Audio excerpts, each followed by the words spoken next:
kakalimutan nyo yung ano nyo ha, boundaries nyo ha. Kakalimutan nyo yung boundaries nyo. Una sa lahat, hindi nyo kami binabayaran dito para magtau-tauhan at gawin yung robot at gawin yung katatawanan sa harapan. Pangalawa, hindi ako nag-board exam para lang hindi irespeto ng mga katulad nyo. Wala pa namang nararating sa buhay.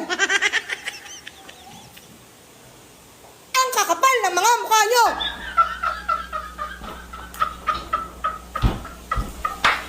Di nyo nga kaya buhayin yung mga sarili nyo? Di kayo marunong rumispeto?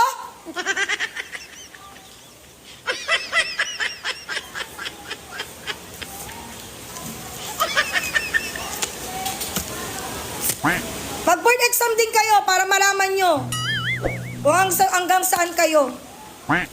Baka hindi pa nga kayo pumasa eh. Sa ugali nyong ganyan. Di na nga kayo matalino eh. Sa mapa ng ugali. Wala kayong mararating. Bumaba ka na doon! Tatawa ka pa. Grato. Ayaw, di ba?